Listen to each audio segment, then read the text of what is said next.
नहीं इसराइल ਨੂੰ तस्लीम करना तो वो गल नहीं भी जिहाद वाली वो तो मसला है अगर कोई गासबाना किसी की जगह से कब्जा कर लै तो इस तो भी उन्होंने कब्जा कर लिया मन लिया कि भावें वो फर्ज दा या किसी कौम का ये तो बड़ा देर मच जूगा जो मान लीए कल कश्मीर से उन्होंने कब्जा किया वो फिर कोई बदकिस्मती ना इत्थे आ बड़े या अमरीका उसे इराक से तस्लीम कर ले जी जिन्हें खोलिया गासबाना कब्जे की मजामत करनी होंगी कि उन्होंने तस्लीम करना होंगे ना भी छुड़ा सकीए नहीं साहब दवाई तो देंदे मरना होंगे ना कि शायद भाई मेरी है इसराइल का जो पहला तो मुल्क होंगे सानू की तकलीफ अभी अमरीका बरतानिया मान नहीं रहे वो जिन्हें हरामियां ने जंगे अजीम कर्जा लिया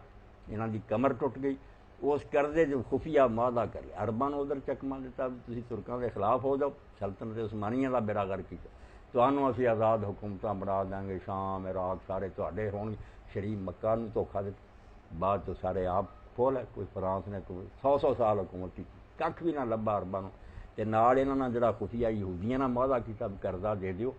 तुहाडा मुल्क बना दो है वो ऐलान बालफूर कर दिता ये कोई इन्हां दा वतन जिहड़ा इस तरह वतन बनी सारी दुनिया सारे थाई इन्हां तो पहला इत्थे फलस्तीनी वसदे सी वो पुराने निकल आउणगे मालका के इसराइल कित्थों आया सी पहला ये कोई नहीं गया गासबाना कब्जा जरा तस्लीम करना ये तो एक रस्म बन जूगी फिर जरा जिदा मुल्क खोलिया करूगा तस्लीम करी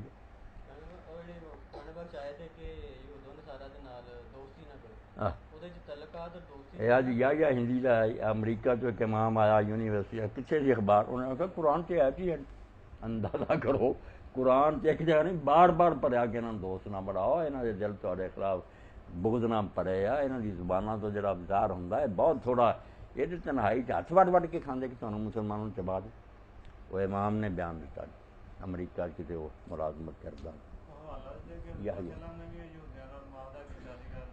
यहूदियों ने तो मेरे वीर आपने मौदा किया मगर वह जो रिजल्ट आया वह अखा नहीं खोलना भी जिन्होंने नबी ना नहीं निभाया तिना ही कबीलिया ने मौदा किया तिना गद्दारी की और तिना का हशर फिर की हुआ कुछ बाहर कढ़े गया बनू कुरैदा बिल्कुल 500 बंदे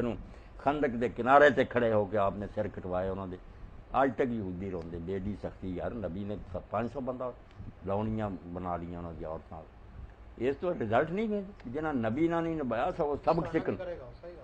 उल्ट गल दसते हूँ जो पट्टी बधी हो बराबर लगन सोचन सगों भले मानस होंगे तो नबी ना